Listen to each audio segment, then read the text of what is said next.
නමෝ බුද්ධාය පින්වත් දරුවනි එවැගේම පින්වතුනි මම අද ඔබ ඇත්තන්ට පැහැදිලි කරන්න බලාපොරොත්තු වෙන්නේ ඉතාමත් වැදගත් කාලෝචිත මාතෘකාවක් විශේෂයෙන් මේක දරුවන්ට සහ අනිකුත් සෑම තරුණ ඕනම කෙනෙක්ට වැදගත් කාරණාවක් වැදගත් දේශනාවක් හැටියට මම මතක් කරනවා මම පැහැදිලි කරන්න යන්නේ අද සමාජයේ ලෝකයේ බොහොම පැතිරිලා තියෙන විශේෂයෙන් ලංකාවේ ග්‍රාමීය ප්‍රදේශවලින් ගොඩක් පැතිරිලා තියෙන මේ මත්ද්‍රව්‍ය සම්බන්ධයෙන් ඒ ධර්මයේ තුල උගන්වලා තියෙන මත්පැන් පානයෙන් සිද්ධ වෙන ආදීනව පිළිබඳව පැතුම්ට පැහැදිලි කරන්න සහ ඒකෙන් මිදෙන්නේ කොහොමද කියලා යම් පැහැදිලි කිරීමක් කරන්නයි මම මේ මොහොත තුල බලාපොරොත්තු වෙන්නේ. පින්වත්නි මේ මත්පැන් මත්ද්‍රව්‍ය කියලා කියන්නේ සාමාන්‍යයෙන් අපගේ ප්‍රකෘති ස්වභාවය නැති කරන ඒ වගේම අපේ තියෙන සතිමත් භාවය එහෙම නැත්නම් ප්‍රකෘති ස්වභාවය නැති කරලා දාලා වෙනත් පරිවර්තනයකට පත් කරලා අපේ ඥානය දුර්වල කරලා ධනය විනාශ කරන එක අපාය මුඛයක් හැටියට අපිට හඳුන්වලා දෙන්නට පුළුවන්කමක් තියෙනවා. ඒ නිසා නමුත් මේක කොච්චර මිනිසුන් වැළඳගෙන තියෙනවද කිව්වොත් එහෙම මේක පාසල් යන දරුවන් ඒ වගේම ඇතැම්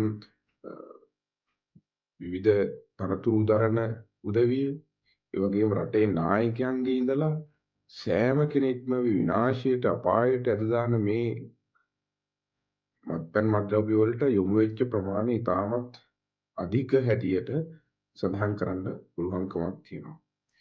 බුදුරජාණන් වහන්සේ මේක පැහැදිලි කරලා තියෙන්නේ මේ සමාජයක්, කුටුම්බයක්, ඒ වගේම ආයතනයක් පිරිහෙන ධර්මතාවයක් හැටියට තමයි මේ මත්පැන් මත්ද්‍රව්‍ය භාවිතය හඳුන්වලා දීලා තියෙන්නේ.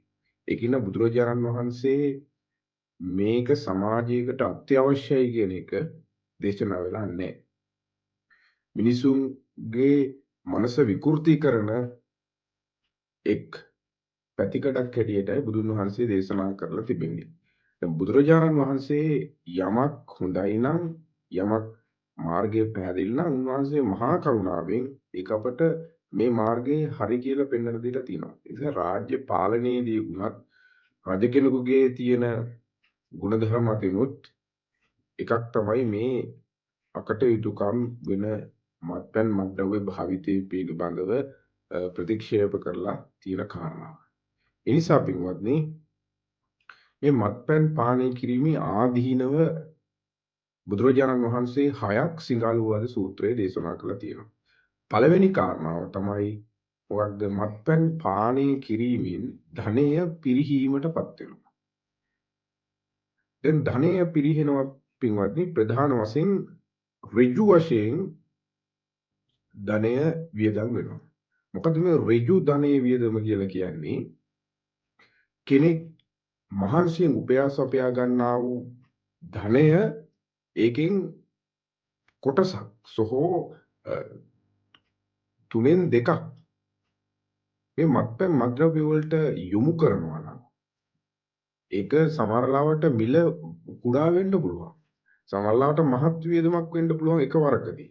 නමුත් මේක දීර්ඝ කාලීනව භාවිත කිරීම තුළින් Tamanගේ ධනයෙන් කිසිම ප්‍රයෝජනයක් නැතිව ආයෝජනයක් නැතිව නිකරුණේ නාස්ති වෙන දෙයක් තමයි මේ මත්ද්‍රව්‍ය වලට මුදල් වියදම් කිරීම කියලා කියන්නේ. ඒකෙන් ඍජු වශයෙන් වියදමක් යනවා. එතකොට ඒකේ තියෙන දුර්වලකම තමයි සේවින් එකක් නැහැ. ඒ කියන්නේ ධනෙ ඉතිරියක් එන්නේ නැහැ.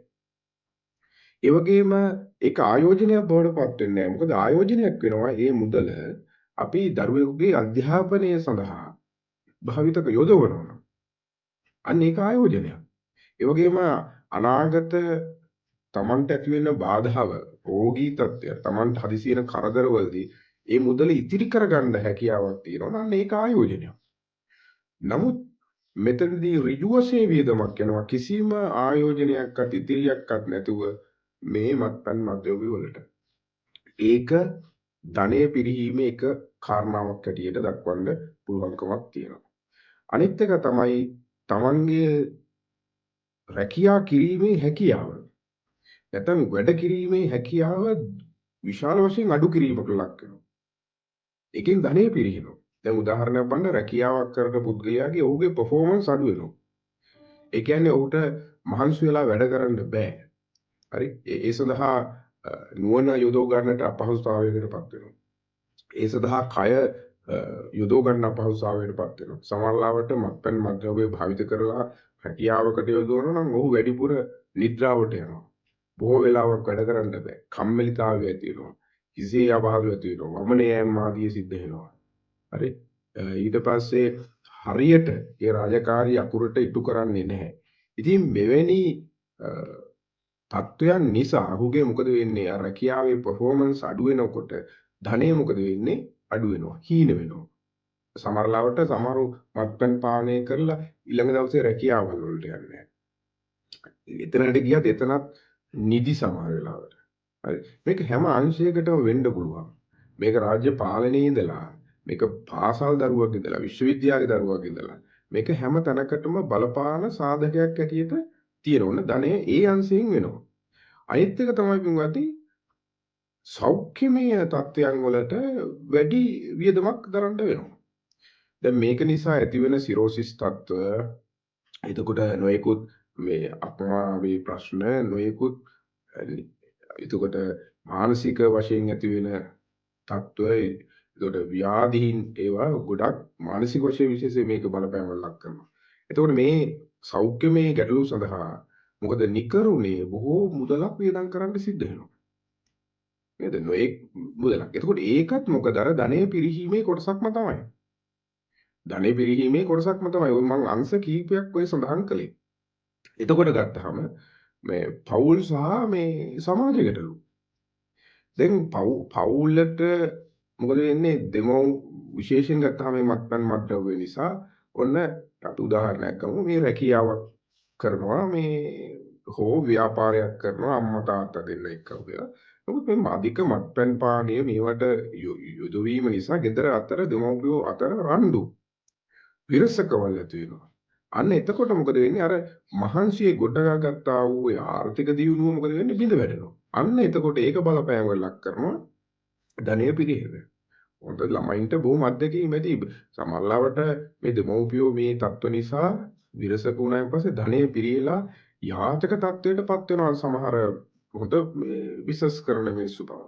ඒකට ආර්ථික බිඳ වැටීමට එහෙම නැත්නම් පවුලේ සහ සමාජීය වශයෙන් පිරිහීමටපත් වෙන්න විශේෂයෙන් මේක එක මේ හේතුවක් හැටියට මේ සඳහන් කරන්නට පුළුවන්කමක් තියෙනවා. ඉතින් මේ කාරණා මම ඔය 3-4ක් එක්කාසු කරලා කිව්වේ ධනය විශේෂ වශයෙන්ම හානි වෙනවා මේ මත්පැන් මත්ද්‍රව්‍ය භාවිත කරන නිසා ධනය ගොඩක් වියදම් පාවටපත් වෙනවා.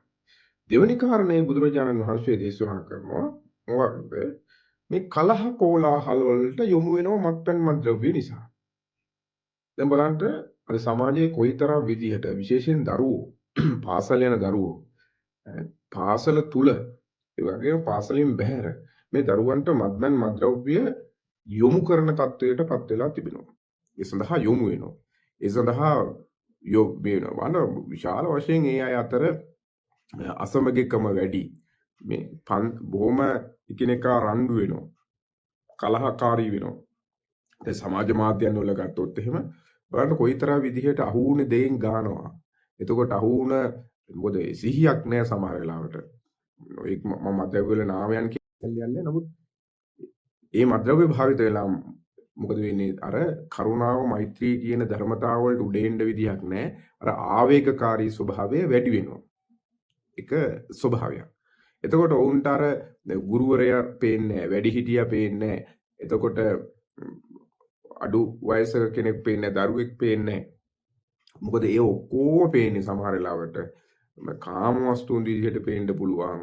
සමහර වෙලාවල් වලට මේ රණ්ඩු වෙන කුටාක් සුළු දෙයකට පවා රණ්ඩු වෙන ස්වභාවයට පත් වෙන්න පුළුවන්. වචනයක් එහෙම වෙන්න බෑ. රණ්ඩු වෙන ගහ ගන්න ස්වභාවවල වලට පත් වෙන කලහ කෝලාහල වලට වැඩිපුර ලක්වීමට ලක් කරන. ඒකෙන් වෙන්නේ හානි බලන සමහරලාවට ඒ තත්වයෙන් මිදුණයින් පස්සේ හිරගෙවල් වලට යන්න වෙනවා.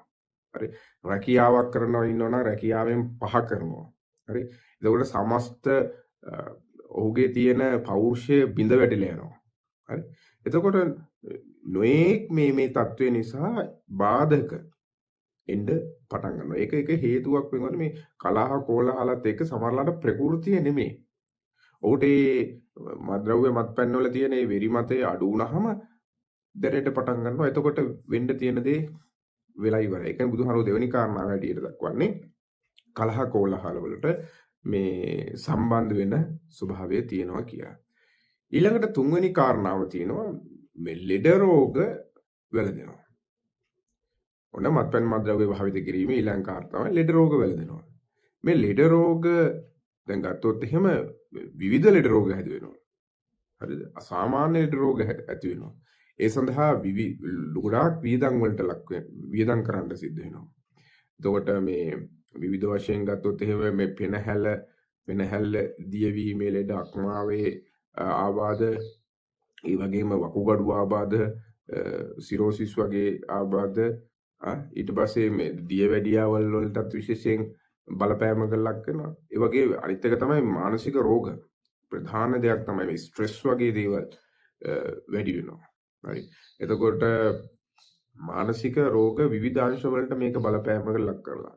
මේ ස්නායු ප්‍රශ්න වලටත් සමහර ලාවට මේවා අධික ලෙස මත්පැන් මත්ද්‍රව්‍ය භාවිත කිරීම නිසා ඒ ගැටලු එන්නත් හැකියාවක් තියෙනවා.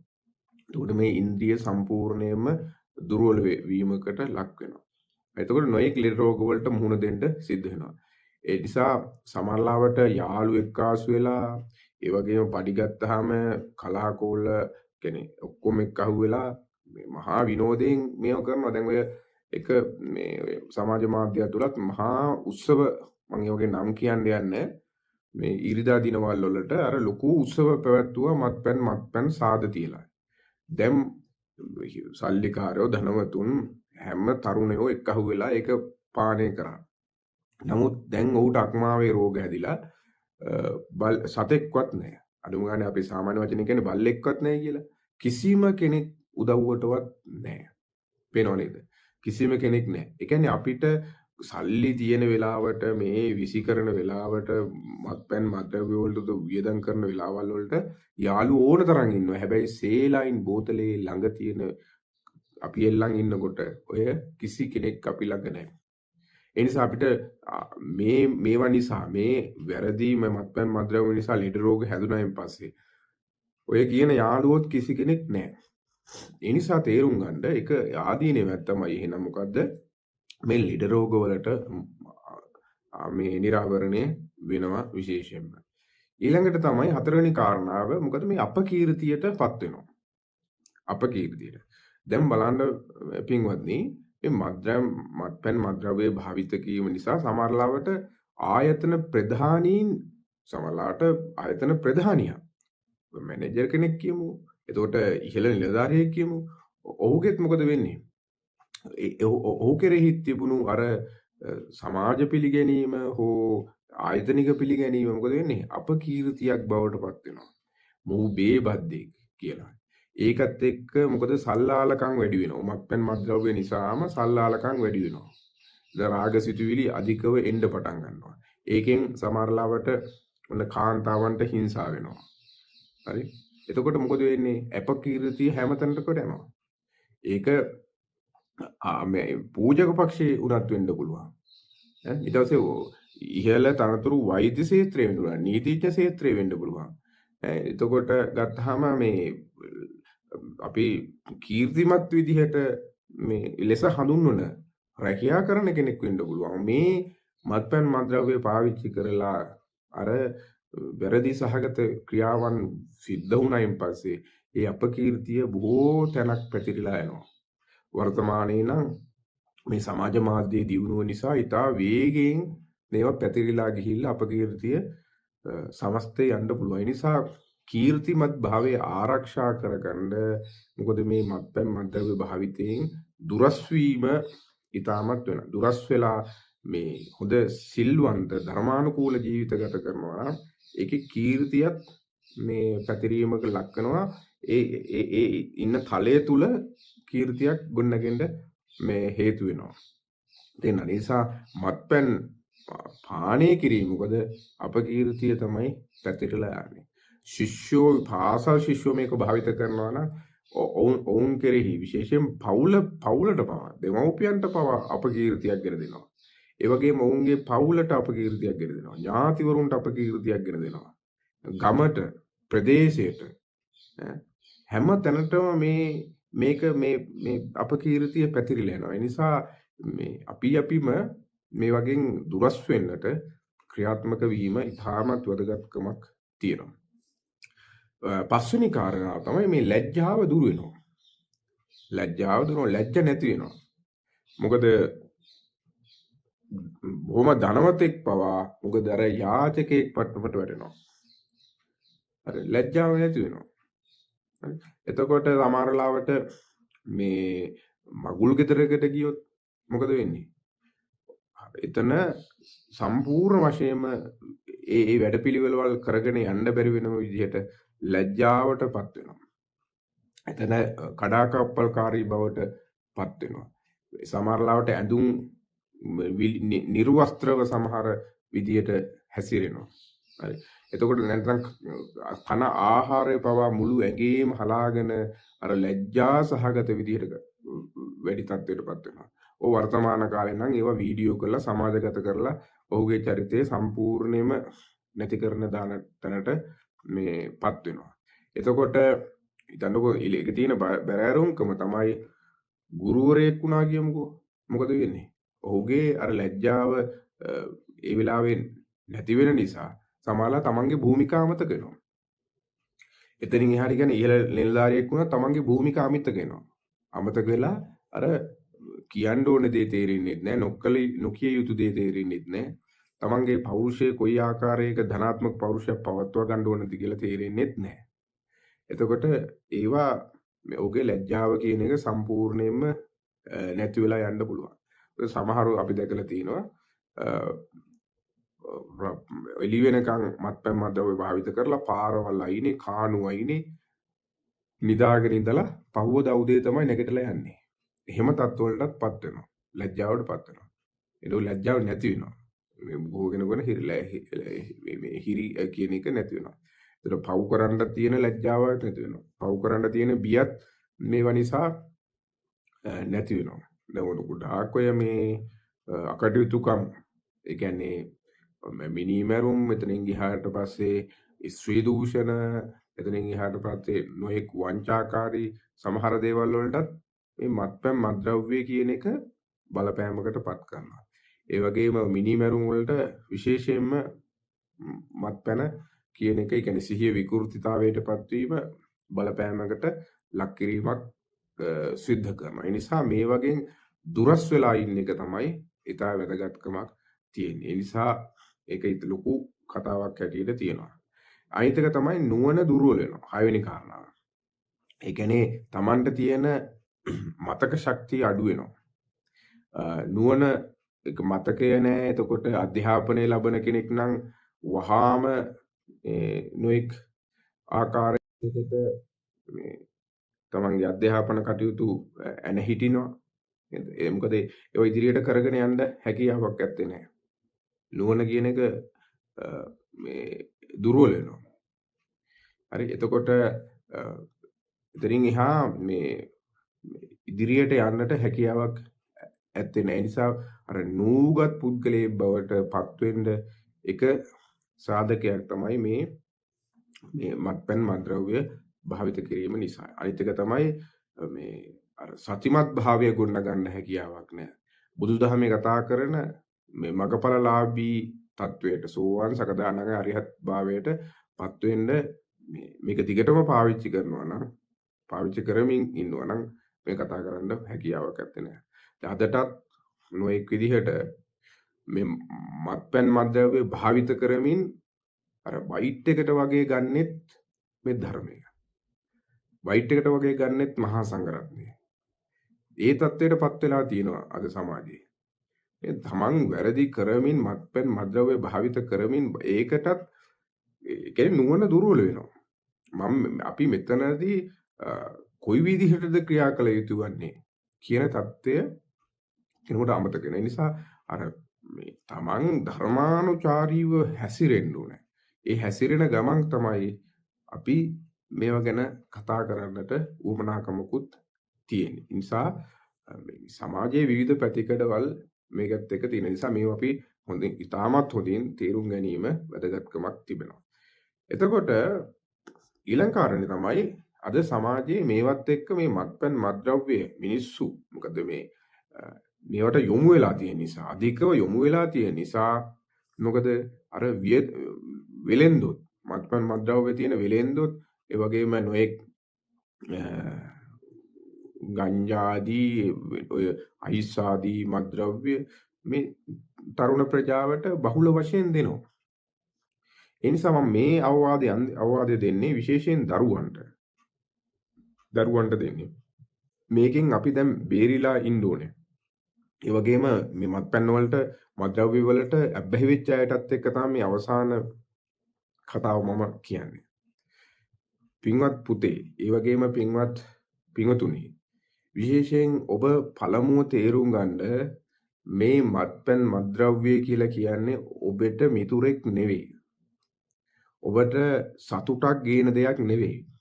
తాවකාලිකව යම්කිසි සතුට උපදවන ඒ හෝමෝනයන් ක්‍රියාත්මක වෙලා ඔබට తాවකාලික සතුටක් ගේන්න ඉඩ තියෙන්න පුළුවන්. නමුත් ඒක මොකද වෙන්නේ අර දීර්ඝ කාලයේ කියන්නේ සතුට කියන එක අවශ්‍ය තැනට දැන් මිනිසෙකුට ස්වභාවික පරිසරයක් දැකලා සතුට ගෙනෙන ඒ මොලේ රසායනික දේවල් නිකුත් කරනවා. ඒතකොට ඒකෙන් සතුට වෙනවා. පොතක් කියවලා සතුට වෙනවා. ඒ වගේම පින් කටයුත්තක් කරලා සතුට වෙනවා. ඒ වගේම බණ භාවනාවන් සිද්ධ කරලා සතුට. අන්න ඒ මොහොතේදී අර එන සතුට උපදවන ඒ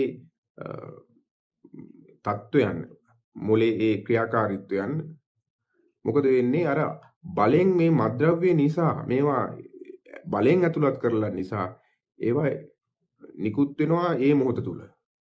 නමුත් අවසානයේ මොකද වෙන්නේ මොලයට මහන්සි. ඒ වගේම තවදුරටත් මේවා දිගටම කරගෙන යන්න බෑ. එතකොට මොකද වෙන්නේ? පියවිසිහියෙන් ඉන්නකොට සතුටක් උපදින්නේ නැහැ. පොතක් කියවලා සතුටක් උපදව ගන්න බෑ. මොකද අර රසායනික ක්‍රියාවලිය සිද්ධ වෙන්නේ නැහැ. මත්ද්‍රව්‍ය වලට විතරක් මේක ක්‍රියාත්මක වෙන්න තරමට හුරු වෙලා. ශරීරයේ ඒකට ඇඩික්ට් වෙලා. එතකොට අර ප්‍රകൃති සිහියෙන් අර පොතක් කියවලා පරිසරය බලලා ඒ වගේම ස්වභාව සෞන්දර්ය වින්දනය කරලා අම්මලා තාත්තලා කතා කරලා පින් අතේ වැඩක් කරලා ලබනකොට ඒ මොහොතේ ඇති එන්න ඕනේ අර සතුට උපදවන ඒ ක්‍රියාකාරීත්වය ඒ මොහොත තුල ක්‍රියාත්මක වෙන්නේ නැහැ. අන්න එතකොට තමයි මේක අපේ මිනිස්සු අසහනයටපත් වෙන්නේ. තරුණ ළමයි අසහනයටපත් වෙන්නේ. හරිද? ඒක හොයන්න එනවා. ඊට පස්සේ මේක නැතුවම බැරි වෙනවා පුතේ. මේක මත්ද්‍රව්‍ය නැතුව වෙන. මොකද අර සතුට ඕනේ. සතුට ඕන නිසා මොකද අර දැන් දිගට මත්ද්‍රව්‍ය හොයා නැහැ. මොකද සතුට ඕනේ. මිනිස්සුන්ට සතුට ඕනේ. නමුත් සතුට දැන් තියෙන්නේ මත්ද්‍රව්‍ය මත. එතකොට ඒව දීර්ඝ කාලීන ඕනේ. අයිස් මත්ද්‍රව්‍ය පාවිච්චි කරන්න ඕනේ. එතකොට ගංජා ආදී පාවිච්චි කරන්න ඕනේ. ඊට පස්සේ මත්ද්‍රව්‍ය පාවිච්චි. එතකොට තමයි ඔහුට අර සතුට කියන එක එන්නේ. නැත්තම් ඔහුට අර මලානික වෙලා ආහාර රුචියක් එන්නේ. එහෙම තමයි ජීවත් වෙන්නේ. ඉතින් ඔබ කැමතිද? ඔබ හිතන්න මේක එහෙම ජීවත් වෙන්න ඔබ කැමතිද කියලා පුතේ? ඔබ කැමතිද එහෙම ජීවත් වෙන්න? ඒ ජීවිතේ නාස්ති කරගන්න එපා. මේ තරුණ ජීවිතේ නාස්ති කරගන්න එපා.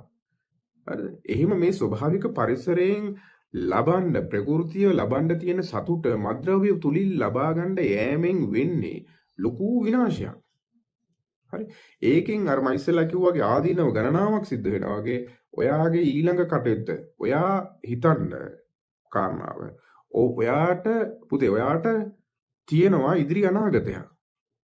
ඔයා මේ රටට මේ ලෝකෙට වැඩදායි පුද්ගලයා. ඔයා පළමු හිතන්න මම මේ ඉපදිලා තියෙන්නේ මේ ලෝකෙට වැඩක් කරන්න. මිනිසුන්ට වැඩක් කරන්න, සමාජයට වැඩක් කරන්න. මම ඉපදිලා තියෙන්නේ. ඒ නිසා මම මගේ ඉදිරියක් තියෙනවා. මම ඒ සඳහා වැඩ කරන්න ඕනේ කියලා. ඔබ ඔබේ ඉලක්ක කෙරෙහි විශේෂයෙන් අධ්‍යාපනය කෙරෙහි යොමු වීමක් ඇති කරගන්න. ඔබ විශේෂයෙන් මාත්‍රාව වලට මේ සම්බන්ධ වෙලා ඉන්න දරුවන්ට සහ ඒකට අබ්බැහි වෙලා ඉන්න අයට මම කියන්නේ පළමුව ඔබ මාත්‍රාව වලට අබ්බැහි වෙලා ඉන්නවා නම් පළවෙනිම වැඩේ තමයි මට මේකෙන් නිදහස් වෙන්න පුළුවන් කියලා හිතන එක. මට පුළුවන් මේකෙන් නිදහස් වෙන්න. මට පුළුවන් කියන හැඟීම තමන්ව විශ්වාසයේ අංක 1ට පුතේ ඇති කරගන්න. මට මේ මතය වලින් නිදහස් වෙන්න පුළුවන්. පළවෙනි කාරණාව. හරි. දෙවෙනි කාරණාව මගෙන් වෙන්න ඕන දේවල් මම කොතෙන්ටද යන්න ඉලක්ක හදා ගන්න ඕනේ. තේරෙනවද? ඔබ පුතේ ඔබ නිකන් ඉන්න එපා. ඔබ වෛද්‍යවරයෙක් වෙන්න හෝ බිස්නස්මන් කෙනෙක් වෙන්න හෝ එතනින් එහාට රටට වැඩදායි පුද්ගලයෙක් වෙන්න ඕන. ඔබ සතුව ඔබ අධ්‍යාපනය ලබන කාලේ ඉලක්කයක් හදාගන්න පුතේ. ඒ ඉලක්කයට වැඩ කරන්න. ඒ ඉලක්ක වලට වැඩ කරන්න. ඔබ රටට මේ වැඩදායි පුද්ගලයෙක්. ඔබ ඒ බව හිතන්න. මම මොනවද කරන්න ඕනේ කියලා හිතන්න. මද්ද්‍රව්‍ය තුලින් ඔබේ ඉලක්ක ඔබේ මාර්ගේ නතා ගන්න එපා. දෙවෙනි කාරණාව. ඒ වගේ තමයි පුතේ ස්පෝර්ට් එකක් කරන්න. ඔය නිකන් ඉන්නකොට රස්තියතු ගහන්න ගියාට පස්සේ තමයි නොයෙක් විදිහට මේවට යොමු වෙන්නේ. මොකද විනෝදයේ හොයන්න මේ පැත්තට යොමු වෙන්න උත්සාහවන්ත වෙනවා. ජංගම දුරකථනයේට ඇබ්බැහි වෙනවට වඩා ක්‍රිකට් ඔබට සෙල්ලම් කරන්න පුළුවන්. වොලිබෝල් සෙල්ලම් කරන්න මොකක් හරි ක්‍රීඩාවක් ඔබ පුහුණු කරලා තියාගන්න. ඒ වගේම සංගීතමය පැතිකඩක් ඔබට පුරුදු වෙන්න පුළුවන්කමක් තියෙනවා. ඒ නිසා අර නිකන් ඉන්න එපා. ඒ කාලේ නිකන් ඉන්න ගත්තාම මොකද වෙන්නේ මේ වගේ වැඩවල වලට යොමු වෙන්න උත්සාහවන්ත වීමක් වෙනවා. ඒ නිසා මේ කිව්ව කාරණා ඔබ තේරුම් ගන්න උත්සාහ කරන්න හොඳයි. ඊළඟ කාරණේ තමයි විශේෂයෙන්ම මම කියන්නේ මේ ගෙදර ඉන්නවනම් කවුරු හරි ළමෙක් හෝ ඔබ විශේෂයෙන් ගුරුවරයෙක් ඉන්නවනම් ඒ දරුවන්ව මත්පැන් වලට මත්ද්‍රව්‍ය වලට ඒ දරුවන්ව කොන් කරන්න එපා. විශේෂ සමාජයට මම කියනවා සමාජයෙන් කොන් කරන්න එපා. ඒ කියන්නේ ඔවුන්ට ඒකේ මිදෙන්න අවකාශය ලබා දෙන්න. ඒ දරුවන්ට මාර්ගයක් කියලා දෙන්න. පුතේ මේ එයාලට සැඟවුණු දක්ෂතා හඳුන්වාගෙන ඒවට යන මාර්ගය කියලා තියෙන්න. මත්ද්‍රව්‍යම් භාවිත කරනවා නම් ඒකම ඔහුගේ දුර්වලතාවය ඇති වෙලා අර සියල්ලම නැති කරලා දාන්න එපා. ඔහුට මාර්ගය සකස් කරලා දෙන්න උත්සාහවන්ත වෙන්න. විශේෂයෙන් දෙමව්පියෝ මේ මත්පැන් මත්ද්‍රව්‍ය වලට භාවිත කරන එකට හොයලා බලන්න නැතුව ඉන්නවා නම් ඒක නෙමෙයි මව්වරුනි දෙමව්පියනි ඔබ කරන්න ඕනේ. ඒ දරුවත් එක්ක කතා කරන්න. ඒ දරුවන්ට තියෙන ප්‍රශ්න එයාලත් එක්ක සාකච්ඡා කරන්න. එයාලට කතා කරන්න දෙන්න. බොහෝ දුරකට දෙමව්පියෝ කෑ ගහනවා මිසක් සමහරවට දරුවන්ට කතා කරන්න අවස්ථාව දෙන්නේ නැහැ. කතා කරන්න අවස්ථාව දෙන්න. හරි. මේ එයාලට මේ මාර්ග කියලා දෙන්න උත්සාහවන්ත වෙන්න. එයාලට ඒ තත්ත්වයටපත් වෙලා තියලා කියමුකෝ අපි කෑ ගහලා දොස් විල උපදින එක නෙමෙයි කරන්න ඕනේ. ඒකෙන් මිදෙන්න එයාලට උදව් කරන්න ඕනේ. විශේෂයෙන් ගුරුවරු වගේම දෙමව්පියෝ සහ මුළු සමස්ත සමාජයේ ආගමික කණ්ඩායම් ඒ සඳහා මේ උපකාර කරන්න ඕනේ. පළවෙනි කොච්චර පුතේ අනිත් අය ඔබට උපදෙස් අනුශාසනා දුන්නත් ඔබ තුල මම මේක කරන්නේ නැහැ කියන හැඟීම නැත්තම් කිසිම දවසක කිසිම ප්‍රයෝජනයක් ලබන්න පුළුවන්කමක් නැහැ. Tamanට තමයි කරන්න පුළුවන් මේ කටයුත්ත. ඊළඟ කාරණාව තමයි යම් කිසි කෙනෙකු අධිකව මේ මත්පැන් මත්ද්‍රව්‍ය වලට යොමු වෙලා ඉන්නවා නම් කරුණා කරලා පුතා රජයේ රෝහල් තියෙනවා. ඒ මානසික වෛද්‍යවරු ඉන්නවා. විශේෂයෙන් මේ මත්පැන් මත්ද්‍රව්‍ය වලට ඇබ්බැහි වෙලා ඉන්න අයට ප්‍රතිකාර. මේක උපදෙස් ගැනීම ලැජ්ජාවට කාරණාවක් නෙමෙයි පුතේ. මානසික ආබාධයන් නිසා නෙමෙයි මේ අපි මානසික වෛද්‍ය එවැනි මතය අයින් කරලා දාන්න. අපිට බැරි වෙලා හරි මේකෙන් ගැලවෙන්න ඕබැයි නම් රජයේ රෝහල් වල පිහිටවල තියෙන මත්ද්‍රව්‍ය නිවාරණ ඒ උපදෙස් දෙන උපදේශන වැඩසටහන්. ඒ තැන් වලට ඔබ යොමු වෙන්න. ඒ වගේම පෞද්ගලික මේ උපදේශනය සිදු කරන ස්ථාන තියෙනවා. ඔබ ඒවට යොමු වෙන්න. ඒවට යොමු වෙනහම ඔබට පුළුවන්කමක් තියෙනවා ඔබේ මේ තියෙන වැරදි දෙයින් ඔබට නිදහස් වෙන්න උපකාර ලබා ගැනීමේ අවස්ථා තියෙනවා. හරි. ඊළඟට ඔබට විශේෂයෙන් භාවනාව සතිමත් භාවයේ වගේ දේවල් ඔබ පුරුදු පුහුණු වෙන එක ඉතාමත් වැදගත් විශේෂයෙන් මේවල් වලින් බේරීම සඳහා. ඒ වගේම ආගමික වැඩසටහන් වලදී ඒවට පුරෝගාමීව ක්‍රියා කරන එක ඉතාමත් වැදගත් පුතේ. ඒ නිසා අර ඔබේ විවේකය කියන එක මත්ද්‍රව්‍ය රකුසාට බිලි දෙන්න එපා කියන කාරණාව මම මෙහිදී මතක් කරලා හිටිනවා. ඉතින් මීට වැඩිය මම කරුණු කාරණා කියන්න යන්නේ නැහැ. පින්වත්නි විශේෂයෙන්ම මේ මත්ද්‍රව්‍ය මත්පැන් කියන මේ රකුසා මේ සමස්ත සමාජයේම වෙලීගෙන යන මොහොතක තුල අපි අපේ දරුවන්ට මේ සඳහා උපකාර සිද්ධ කරමු. හරි. ඒක කණ්ඩායමකට බාර දීලා වැඩ කරන්න එපා. එහෙම කරන්න බෑ. ආගමික කණ්ඩායමට බැන හාමුදුරුවරු පූජ්‍ය පක්ෂය අය තමයි මේක කරන්න ඕනේ කියලා එහෙම බැන හිල්ලා මේම කරන්න බෑ. ඊට පස්සේ සමාජයෙන් උපකාරයක් හෙල්ප් එකක් නැත්තම් ඒ කරන්නත් බෑ. හරි. තමන්ගේ යහළුවන් විශේෂයෙන් කතා කරන්න ඕනේ. මේකෙන් බේරෙන්න අවශ්‍ය නම් සමහරවිට මත්පැන් මත්ද්‍රව්‍ය වලට ඔබව යොමු කරන යාළුවෝ ඉන්නවා නම් ඔවුන්ගෙන් මදක් ඈත් වෙන්න. මදක් ඈත් වෙන්න. ඒක හොඳ කාරණාවක්. ඈත් වෙන්න. ඒ ඈත් වීම වඩා යහපත්. යහපත්. ඒකත් ලොකු දෙයක්. යහළුවෝ නිසා මේවට ගොඩක් නැඹුරුතාවයටපත් වෙන්න හැකියාවක් තියෙනවා. ඒකත් පොඩ්ඩක් ඔළුවේ මතක තියාගන්න සුදුසු පරිදි. මං කියන්නේ මේ ආශ්‍රය කරන්න එපා කියලා නෙමෙයි. සමාජයේ ඉන්න විවිධ පුද්ගලයන් ආශ්‍රය කරන්න සිද්ධ වෙනවා. නමුත් ඔබව දැඩි ලෙස පොළඹවන තත්වයේ ඉන්නවා නම් අන්න ඒ පිරිසකේ අයින් වෙලා ඉන්න එක වඩා යහපත් කියන එක මෙහිදී මතක් කරන්න උවමනකමක් මේ තියෙනවා. ඉතින් අපි දරුවෝ මත්පැන් මත්ද්‍රව්‍ය වලට මේවට යොමු වෙන්නේ නැත්තම් මේ විගුණන මිනිසුන්ට මේ වැඩේ කරන්නත් පුළුවන්කමක් නැත්තේ නෑ. නීතියෙන්ම විතරක්ම මේක නවත්තන්න බෑ. ඒ නිසා අපි හැමෝගෙම උත්සාහය පළවෙනි කාරණාව තමයි මත්පැන් මත්ද්‍රව්‍ය භාවිත කරන කෙනා නෑමන් කරන්නේ නැහැ කියලා හොඳ ධනාත්මක පෞරුෂයක් තියෙන්න ඕනේ. අංක 1. ඊළඟට ආගමික කණ්ඩායම් උදව් කරන්න ඕනේ. සමාජ කණ්ඩායම් උදව් සමාජයේ විශේෂයෙන් පොදු සමාජයේ ඒව කොම් කරන්නේ නැතුව එවැනි අයට මාර්ගය පෙන්වන්න උවමනාකමක් ඇති කරගන්න උවමනයි. ඒ වගේම පාසල විශේෂයෙන් මේ සඳහා ලොකු මේව කරන්න පුළුවන්. ඒ වගේම අපේ නීති පද්ධතියක් මේකට හැඩ ගැහිලා තියෙනවා. ඒ නීති පද්ධතිය තුල නීතියට අනුකූලව කටයුතු කරන්න පුළුවන් වෙන්න උවමනා වෙන්න ඕනේ. ඒ නිසා මේ මත්පැන් මේවා නිසා නීතියට අසු වුණාම වෙන ආදීනව ගැනත් කල්පනා කරන්න ඕනේ. මේවත් එක්ක මේ හැමෝගෙම එකතුවෙන් තමයි මේ මත්පැන් රකුසා මත්ද්‍රව්‍ය මේ අපේ රටේ නිදහස් කරන්න පුළුවන්කමක් තියෙන්නේ. ඒ නිසා එක කණ්ඩායමකට මේක කරන්න පුළුවන්කමක් නැත්තේ. මත්පැන් භාවිත කරන කෙනත් ඉතින් එහා තියෙන මුළු සමස්ත සමාජයේම හැම අංශයක්ම එකට සම්බන්ධ වෙලා තමයි මේකට මේ මත්පැන් රකුසා මත්ද්‍රව්‍ය රකුසාගෙන් අපේ සමාජය ඒ වගේම අපේ දරුවන් බේරා ගැනීමට හැකිවන්නේ. මේ පණිවිඩය ඔබේ දරුවාට අහන්න දෙන්න, ඒ වගේම සමාජයේ අනිකුත් අයටත් මේක අහන්න දෙන්න. මේක ඉතා වැදගත් කාරණාවක් හැටියට මතක් කරමින් මගේ මේ පැහැදිලි කිරීම අවසන් කරනවා. සියලු දෙනාටම තෙරුවන් සරණයි. නමෝ බුද්ධාය.